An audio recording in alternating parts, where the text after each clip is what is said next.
Jelaskan bagaimana pentingnya sejarah Asia Selatan sebagai sarana untuk memahami sejarah Indonesia dengan mengemukakan bukti sejarah penalaran. Asia Selatan berbatasan langsung dengan Asia Tenggara. Salah satunya adalah Indonesia. Jadi, hubungan Indonesia dengan negara Asia Selatan telah terjadi sejak masa kerajaan tradisional, di mana animisme dan dinamisme masih sangat kental. Negara Asia Selatan seperti India merupakan pusat agama Hindu-Buddha dunia, menjalin hubungan dagang yang baik dengan Indonesia pada masa kerajaan tradisional ini. Sehingga pengaruh agama Hindu-Buddha dapat dengan mudah menyebar ke Indonesia, serta berakulturasi dengan kebudayaan lokal. Berbagai kebudayaan India seperti penggunaan huruf Pallawa dan bahasa Sanskerta, serta sistem kepercayaan, stratifikasi sosial, dan budaya tumbuh subur pada masa itu. Hal ini menunjukkan bahwa betapa pentingnya memahami sejarah Asia Selatan sebagai refleks sejarah Indonesia yang berabad-abad lalu telah berjaya di tengah kerajaan tradisional. Selain itu, hubungan dagang antara Indonesia dan negara-negara di Asia Selatan dapat dilihat melalui hasil ekspor dan impor komoditi seperti karet, minyak, hingga rempah-rempah yang dilakukan oleh negara India, Pakistan, dan Sri Lanka. Selain pada masa kerajaan tradisional, hubungan Asia Selatan juga terjalin dengan Indonesia sejak pasca kemerdekaan. Hal ini dapat dilihat dari sektor budaya seperti Afghanistan yang sama-sama negara mayoritas muslim yang pada dasarnya telah menjalin hubungan selama 62 tahun dengan Indonesia. Hubungan Indonesia dengan Afghanistan juga berfokus pada pembangunan, perdamaian, dan rekonstruksi serta peningkatan kapasitas pelayanan masyarakat. Salah satunya melalui rencana pembangunan Islamic Center atau ISS yang dikabulkan yang ditunjukkan untuk nilai religius, health, and education center. Hubungan diplomatik juga terjadi antara Indonesia dan Nepal sejak tahun 1960 dengan berfokus pada kerjasama dalam aspek budaya dan pendidikan. Salah satunya diwujudkan dengan sister city antara Balika Kathmandu yang memiliki kemiripan budaya dan turis interest. Sedangkan dalam aspek pendidikan, keduanya menawarkan kerjasama, beasiswa, dan juga pertukaran pelajar antara negara tetangga. Sementara itu, hubungan Indonesia juga dengan Bhutan baru dibentuk pada tahun 2011 yang rencananya berfokus pada kooperasi dan kerjasama bilateral dalam jangka panjang. Terakhir, hubungan Indonesia dan Maladewa menekankan pada kooperasi dalam sektor pariwisata, perikanan, dan kelautan, dan juga perdagangan. 2. Jelaskan apa yang menarik dari peradaban lembah Sungai Indus, lalu identifikasikan dengan tinjauan dari aspek sosial, ekonomi, dan agama. Pada tahun 1500 sebelum Masehi, peradaban lembah Sungai Indus ini mengalami keruntuhan yang mana hal ini disebabkan oleh adanya bahaya banjir di Sungai Indus. Selain itu, adanya serangan bangsa Arya yang berasal dari Asia Tenggara, yaitu bangsa Dravida, sebagai pendukung peradaban lembah Sungai Indus yang terbesar di daerah ini dan menjadi penghuni baru lembah Sungai Indus. Ditinjau dari aspek sosial. Dari segi sosial, peninggalan peradaban lembah Sungai Indus ini yang berupa letak tata kota yang teratur di situs Mohenjo-daro sampai dengan Garut-Trat dan Harappa, menuju adanya dua jenis pemukiman, yaitu pemukiman kota yang dihuni oleh para raja dan bangsawan, serta pemukiman administratif untuk rakyat biasa, dan adanya sistem kasta yang dibuat oleh bangsa Arya yang merupakan pencetus dari kebudayaan agama Hindu, dan juga sistem kasta inilah yang juga akan digunakan kepada mereka, yaitu terdapatnya kasta Brahmana bagi kaum Brahmana atau pendeta, kasta Ksatria bagi kerajaan bangsawan, serta kasta Waista bagi para pedagang atau pengusaha, dan kasta Sudra bagi kaum bawahan.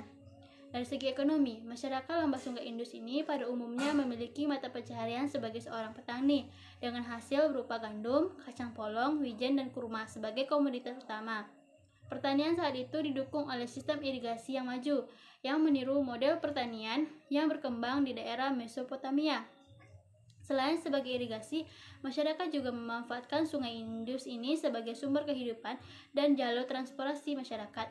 Peradaban lembah Sungai Indus ini ada juga yang memiliki mata pencaharian sebagai para pedagang. Hal ini dapat dibuktikan dengan adanya materai tanah liat yang mirip dengan material di Mesopotamia.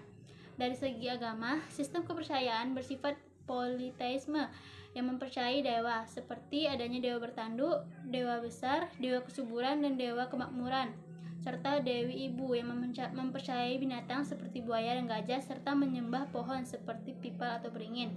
Pada umumnya, masyarakat lembah Sungai Indus ini melakukan pemujaan terhadap dewa dan dewi sebagai ucapan syukur atas kehidupan yang damai dan sejahtera. Jelaskan perbandingan proses Islamisasi di India dengan Nusantara serta pengaruhnya pada masyarakat. Proses masuknya Islam di India dimulai pada abad ke-7 di mana penjabaran Islam melalui ekspedisi di wilayah orang-orang India, sehingga mereka mendirikan pemerintahannya di India dan raja kerajaan Islam pun muncul di India. Islam pun berkembang berawal dari masuknya Bani Umayyah yang berada di bawah pimpinan Muhammad bin Qasim yang berhasil menguasai kerajaan tersebut. Jadi dapat kita simpulkan bahwasanya proses perkembangan Islam di India ini melalui ekspedisi dengan melalui penaklukan kekuasaan wilayah yang ada di India yang dilakukan oleh orang-orang Arab. Sedangkan di Indonesia sendiri yang paling kuat adalah melalui para pedagang, di mana para pedagang yang singgah ke Nusantara dan diperkuat dengan adanya teori Arab, teori Persia, teori Gujarat, teori Cina.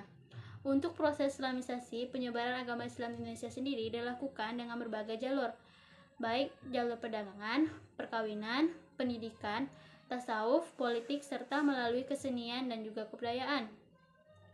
Perkembangan Islam di India sendiri saat itu berasal dari keturunan asing yang datang ke India yang membawa agama Islam, serta penduduk asli yang berpindah memeluk agama Islam secara bertahap melalui berbagai cara, baik itu dakwah dan lain sebagainya. Di Indonesia sendiri, penyebaran agama Islam ini disebarkan oleh Wali Songo yang memiliki pengaruh yang cukup besar bagi berkembangnya agama Islam di Indonesia. Selain itu, masyarakat India ataupun Nusantara dapat menerima dengan baik bagaimana proses Islamisasi tersebut sampai akhirnya Islam tersebut dapat menyebar ke seluruh wilayah, baik di India maupun Nusantara. 4. Jelaskan bagaimana pengaruh Islam masa kerajaan Delhi serta kemukakan hasil budaya dan peradaban di masa itu. Seperti yang telah saya sebutkan sebelumnya, pengaruh Islam hampir seluruh dunia itu sangat kuat, dan salah satunya ialah pada masa kerajaan Delhi, di mana pada awal berdirinya kerajaan Delhi ini, di masa Kesultanan Delhi ini merupakan bekas budak yang membangun sebuah kesultanan dan memiliki pengaruh Islam.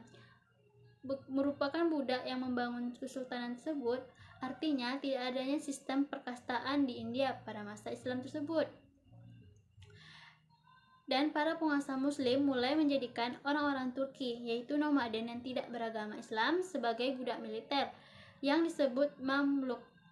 Mamluk itu artinya budak. Dalam perkembangannya, para mamluk telah menjadi muslim, banyak yang bangkit menjadi penguasa. Mereka kemudian menaklukkan sebagian besar dunia muslim, seperti di Mesir serta Afghanistan. Sebelum akhirnya mulailah merambah India pada abad ke-11 Masehi, di mana Mahmud Ghazni menjadi salah satu penguasa Mamluk yang berhasil memperluas kekuasaan Islam hingga ke Punjabi Barat. Upaya penaklukan itu sendiri terus berlanjut pada hingga akhirnya muncullah kerajaan Islam, yaitu kerajaan Delhi. Nah, di kerajaan Delhi inilah adanya terdapat sintesis peradaban India dengan peradaban Islam dan integrasi yang lebih lanjut dari benua India dengan sistem dunia yang sedang tumbuh dan dalam jaringan internasional yang lebih luas yang mencakup sebagian besar Afro-Eurasia dan pastinya memiliki dampak yang signifikan pada budaya dan juga masyarakat India serta dunia yang lebih luas. Waktu pemerintahan mereka termasuk bentuk-bentuk paling awal dari arsitektur Indo-Islam, tingkat pertumbuhan yang meningkat dalam populasi dan ekonomi di India, dan munculnya bahasa Hindu-Buddha serta Kesultanan Delhi juga bertanggung jawab untuk memukul mundur invasi kerajaan Mongol yang berpotensi untuk menghancurkan India pada abad ke-13 dan 14. Namun, Kesultanan Delhi ini juga menyebabkan kerusakan skala besar dan penodaan kuil di anak benua India pada tahun 1526. Maka kesultanan pun ditaklukkan dan digantikan oleh kekaisaran Mughal. Hasil budaya peradaban pada masa itu Salah satu bukti budaya Islam yaitu di India dibangunnya Taj Mahal yang merupakan masjid berarsitektur India dan Islam pada dinasti Mughal, dan ditemukan juga hasil budaya dan peradaban lainnya.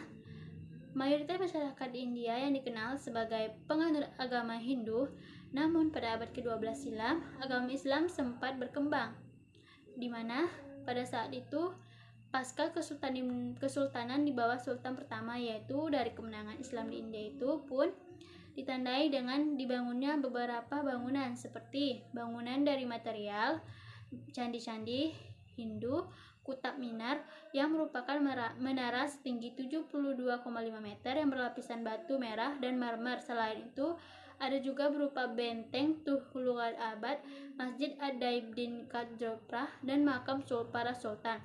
Seni dan arsitektur Masjid Kuwait Al-Islam yang merupakan masjid pertama di India. Konon beberapa bagian masjid ini di Delhi. Jelaskan dampak kolonialisme Inggris terhadap masyarakat India dengan melihat pola kolonialisme Belanda di Indonesia. Menurut saya, sama seperti Belanda lainnya, penguasaan Inggris terhadap di India juga mensengsarakan rakyat. Dampak kolonialisme Inggris di India juga sama halnya dengan kolonialisme Belanda di Indonesia, dan kolonialisme Inggris di India ini sama seperti halnya. Yang pertama, tanah milik rakyat secara paksa dianggap sebagai milik pemerintah Inggris dan rakyat dibebankan pajak atas tanah yang sebenarnya milik mereka sendiri. Sementara itu, bagi pertanian, tak punya tanah diwajibkan membayar pajak kepala. Selain itu, ada juga di Indonesia kebijakan Thomas Stamford Raffles yang mewajibkan serta menegakkan kekuasaan kerajaan dan pembesar bumi putri lainnya, membuat perpecahan muncul dan tumbuh dalam kerajaan-kerajaan seperti pada Kerajaan Mataram, Yogyakarta, yang menjadi pecah menjadi dua. Alasan utama ini adalah karena kemandirian dan kedaulatan mereka dianggap membahayakan. Demikian juga penjajahan Inggris, sama saja halnya dengan penjajahan Belanda. Maka melihat pola kolonialisme Belanda tersebut, terdapatlah pola kemiripan yang sama yang dilakukan oleh Inggris terhadap Indonesia, sehingga memberikan dampak. Salah satu dampak tersebut ialah yang pertama, pendidikan yang dibuat Inggris semata-mata hanya untuk kepentingan perusahaan sebagai untuk menjalankan administrasi perusahaan. Dua, seperti halnya yang dilakukan juga oleh Belanda terhadap Indonesia, para petani juga dipaksa oleh Inggris untuk menanam tanaman ekspor yang laku dijual di Inggris seperti popi dan nila. Artinya Inggris mengambil serta mencari keuntungan dengan memanfaatkan penduduk lokal. 3. Inggris membuat infrastruktur untuk mempermudah dalam pelayaran seperti membuat jalur kereta api atau jalan raya, seperti halnya yang telah dilakukan oleh Belanda terhadap Indonesia, yang juga membuat jalur transportasi, yaitu membuat jalan raya dari Anyer ke Panarukan. 4. Seperti halnya Belanda yang melakukan perpecahan antara masyarakat Indonesia, Inggris juga melakukan provokator atau adu domba untuk memecah antara agama Hindu dan agama Islam yang ada di India, sehingga tidak saling menghormati dengan antara agama. Selain itu, banyak juga masyarakat yang mengalami kelaparan hingga menyebabkan meninggal dunia akibat kerja paksa. 6. Coba saudara deskripsikan bagaimana faktor pendorong konflik hegemoni antara nasionalis Muslim dan nasionalisme Hindu di India. Adanya undang-undang pemberian status kewarganegaraan dengan cepat oleh Parlemen India bagi para imigran dari 3 negara tetangga, yaitu Pakistan, Afghanistan, dan Bangladesh, kecuali pemeluk agama Muslim. Hal ini tentu saja membuat hal ini tidak terlihat konstitusional menurut bahasa dan fungsi, karena mendapatkan status kewarganegaraan hanya berdasarkan agama, sehingga membuat ketinggalannya kaum Muslim di India dan juga para tetangga yang ada di India tersebut. Ketika itu, Pakistan didirikan untuk mewadahi umat Islam dalam rangka kemerdekaan India dan Muslim yang berimigrasi sejak itu. Mereka tetap bertahan di India meski diperlakukan berbeda oleh orang-orang Hindu. Selain itu, adanya ketidakpercayaan dan kecurigaan yang dibuat oleh fakta bahwa kaum Muslim memiliki sistem masyarakat yang tidak dapat disesuaikan dengan sistem kasta umat Hindu di India. Dengan cara ini, kedua kelompok agama hidup berdampingan, namun dengan persepsi yang berbeda. Adanya sebuah masjid di Ayodhya yang dianggap sebagai tempat pemujaan dewa tersebut merupakan tempat teladan dewa, sehingga masyarakat Hindu mulai melakukan penyerangan terhadap umat Islam untuk melakukan pendirian kuil yang ada di tempat wilayah tersebut. Menurut nasionalisme Hindu, bahwasanya warga Muslim yang memisahkan diri dan membentuk negara berdasarkan konstitusional sendiri merupakan bentuk tidak kesetiaan mereka. Artinya, karena terpisahnya warga Muslim dan India pun menganggap bahwa Muslim itu tidak setia terhadap mereka, serta adanya larangan memotong atau membunuh sapi yang merupakan jelmaan dewa bagi masyarakat Hindu, sangat bertentangan dengan kepercayaan umat Muslim, yang menyebabkan kedua agama ini sulit untuk bersatu karena besarnya perbedaan.